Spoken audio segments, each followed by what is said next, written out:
I raised my sister for 14 years, but she excluded me from her wedding.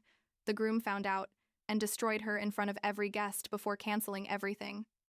I'm 32 years old, work in accounting, and honestly, I don't even know why I'm writing this. But I need to get it out of my system. Because what happened almost a year ago with my younger sister basically destroyed me in a way I didn't think was possible. The thing is, I raised Lily. You know? I literally raised her from when she was 2 years old, until she became the 4-year-old woman who decided I wasn't good enough to be at her wedding.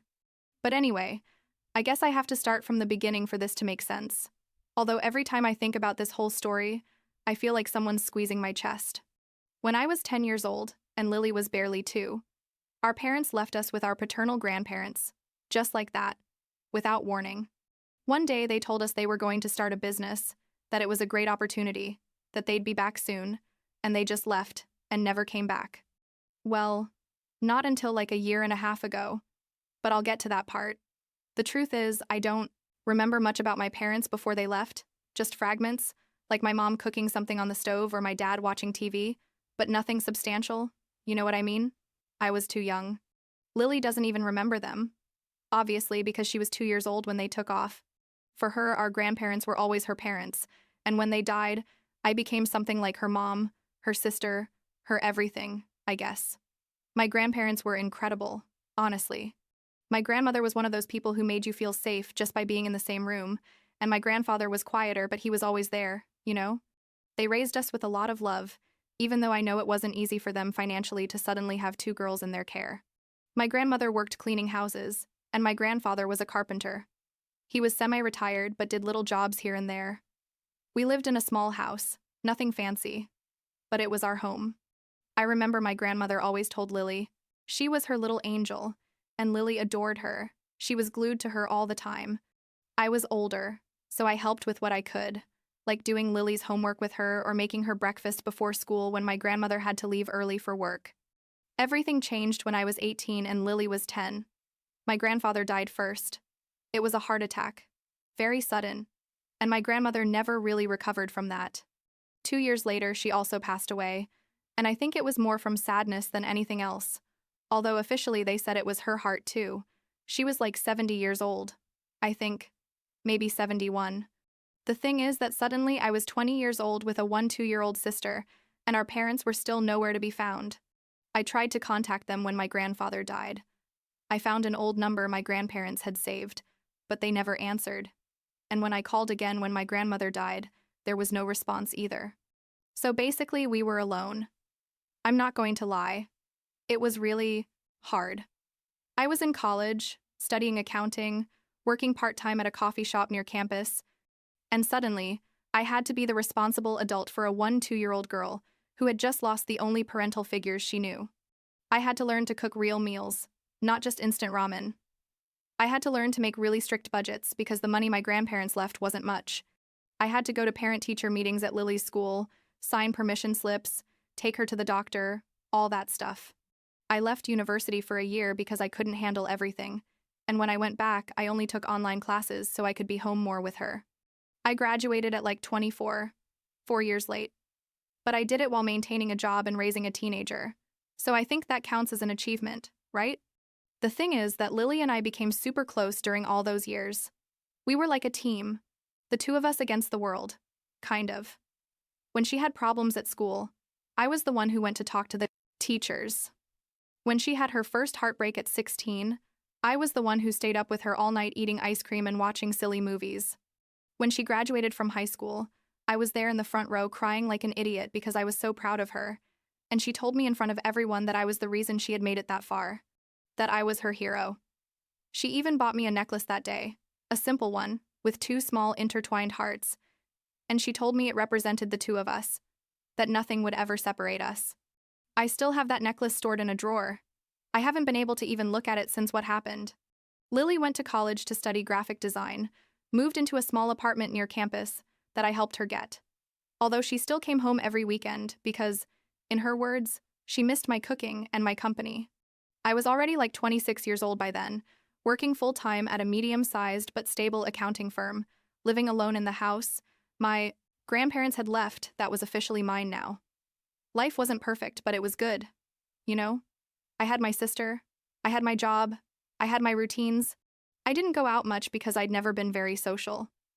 The truth is that raising Lily had consumed most of my adult life, and I never developed many friendships outside of a few coworkers. But it was okay, or at least that's what I thought. Then, like a year and a half ago, like 6 months before everything exploded, our parents reappeared. Just like that. Lily called me one day all excited saying that our dad had contacted her on Facebook, that he wanted to see her, that he'd found out our grandparents had died and felt so bad he hadn't been there. All that shit. I got furious instantly. Like after 22 years you just show up like nothing? But Lily was so excited, she was telling me that maybe they had a good reason, that they deserved a chance to explain themselves, that maybe their business had failed and that's why they couldn't come. Back before, all these justifications that I knew were pure lies to protect her own heart from the obvious truth that our parents simply didn't want us enough to stay. I told her she could do whatever she wanted, that she was an adult, but that I had no interest in seeing them. Lily saw them alone the first time, at a coffee shop, and when she came to tell me, she spent like 2 hours talking nonstop about how nice they were, how they cried and asked for forgiveness, how their business had failed eventually, but by then they felt too ashamed to come back with nothing to offer, how they'd been working these last few years to stabilize themselves, and now they wanted to reconnect with their daughters. I just listened to her thinking, this is so obvious, so transparent, but I didn't say anything because I could see in her eyes that she needed to believe this version of the story. She needed to have parents, even if they were parents who had abandoned her 2 decades ago. She started seeing all them regularly, like every 2 or 3 weeks. Sometimes she'd invite me, and I always said no. Not angrily. Just a simple, no thank you. I'm not interested. Lily never pushed too hard. I think she understood on some level why I couldn't just forgive and forget like she was doing. But I noticed she started talking about them more and more. Like my dad says this, my mom thinks that, as if they were normal figures in her life. It bothered me, but I didn't say anything because, what was I going to say? I already raised you, I already did the work they should have done, and now they get to show up just in time for the good moments without having been there for any of the hard ones? Yeah, that's what I thought. But I kept it to myself because I didn't want to sour Lily's happiness, however false I thought it was. Then, like a year ago, Lily met Michael in one of her master's classes. They fell in love pretty quickly, and 6 months later he proposed. I was happy for her. Genuinely. Michael seemed like a good guy. I'd met him like 3 or 4 times, and he was always kind and attentive to her. When she told me they were getting married, I got excited. We started talking about wedding plans. She asked me if I could help her look for a dress, and I obviously said yes. Like I was also crying and hugging her because my little sister was going to get married.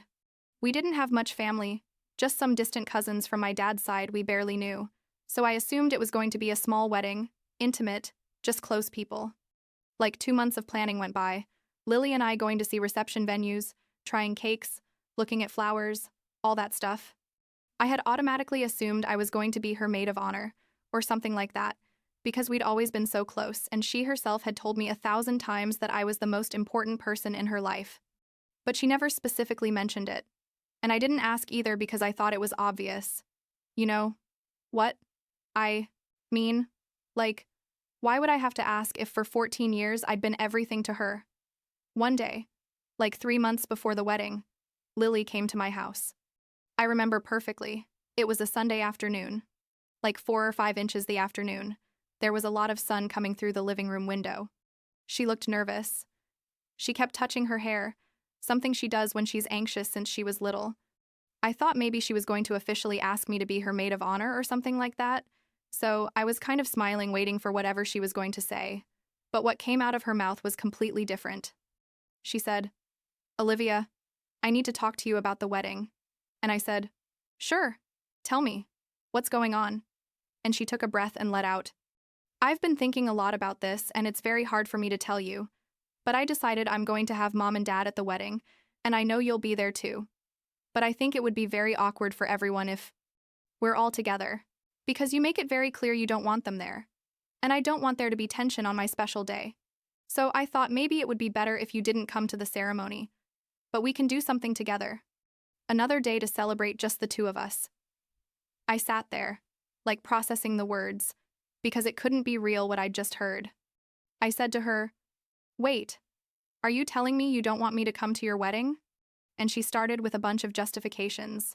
That it wasn't that she didn't want me there, that it was just that the situation was complicated, that our parents would feel bad if I was there making a bad face the whole time. That Michael had also invited his parents, obviously, and it would be weird to explain to them why I was there if my own parents were also there. That basically it would be embarrassing for her to have to explain our whole dysfunctional family situation in front of all those people. I asked her, embarrassing for whom exactly? For you, or for them?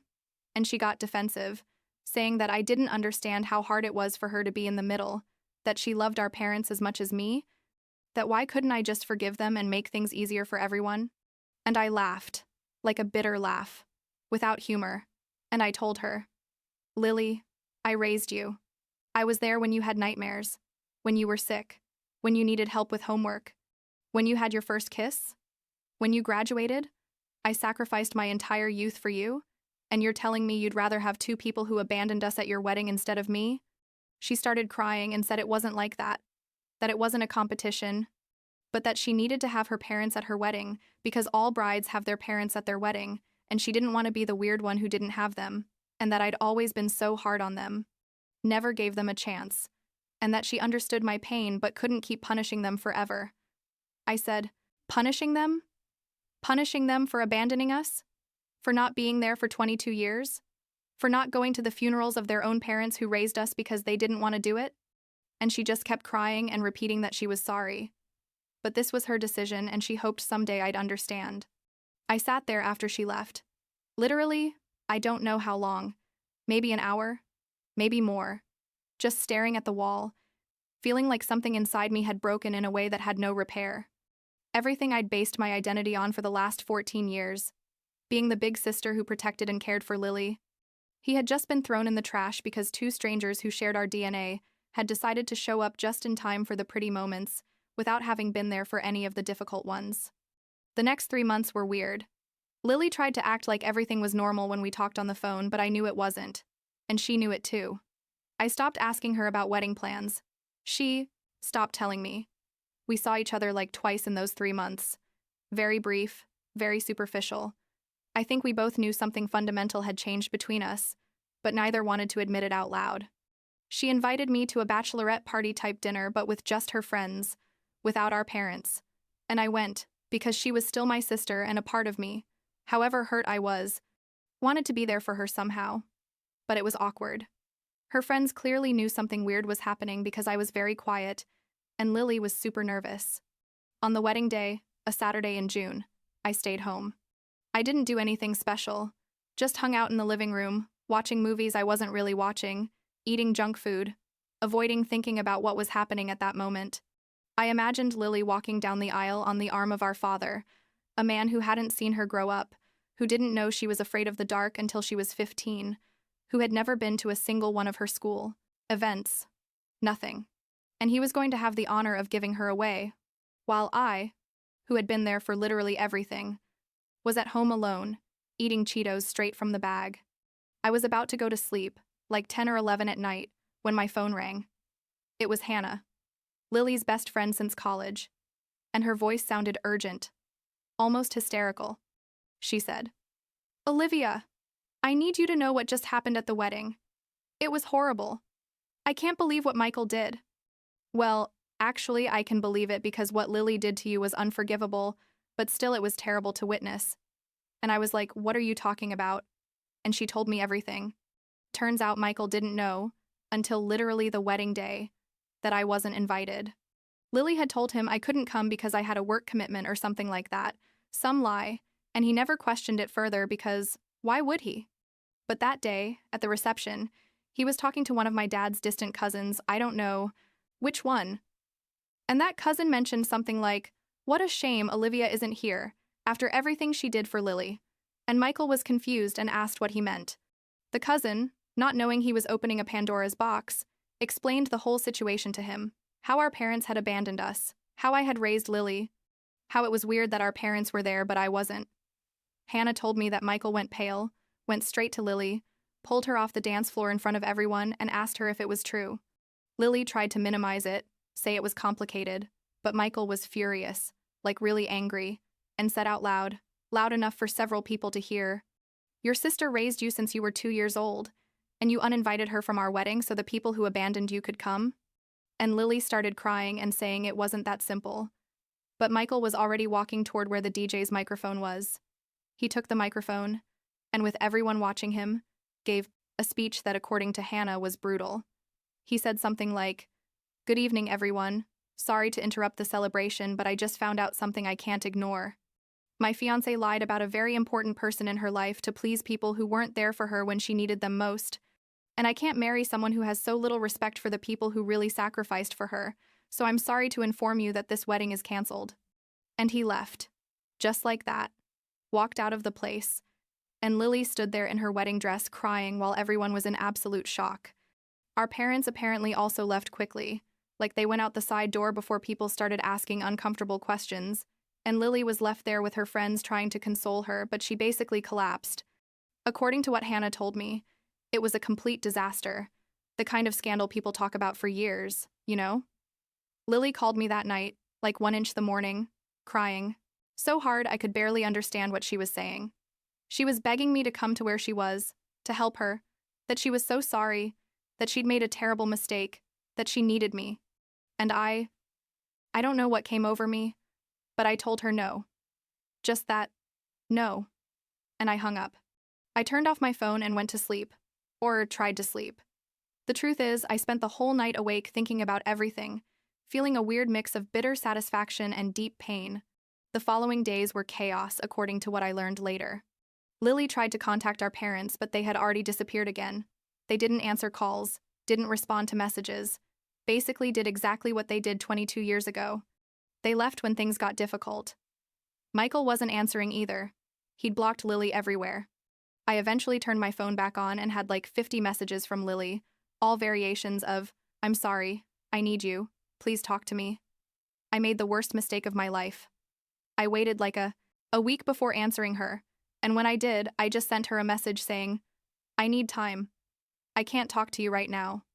She responded that she understood, that she'd give me all the space I needed, that she'd be waiting when I was ready. 2 months went by like that, without talking, without seeing each other.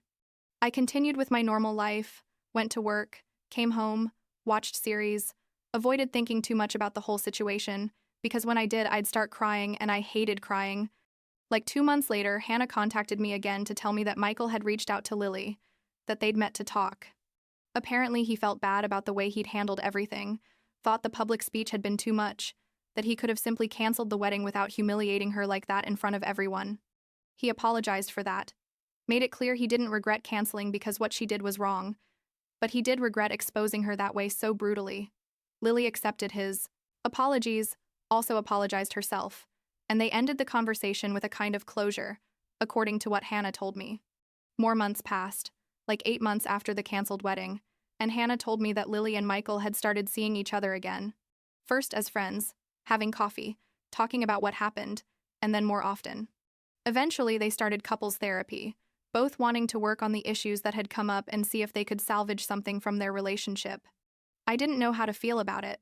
Like, I was glad Lily was trying to fix her life, but it also hurt that I was still the broken piece she hadn't tried to fix with the same effort. Like 10 months after the whole wedding disaster, almost a year now, Lily sent me a message asking if we could meet in person. I said yes. We met at a neutral coffee shop, not too close to my house or where she lived. When I arrived, she was already there. She looked thinner, more tired, with shorter hair.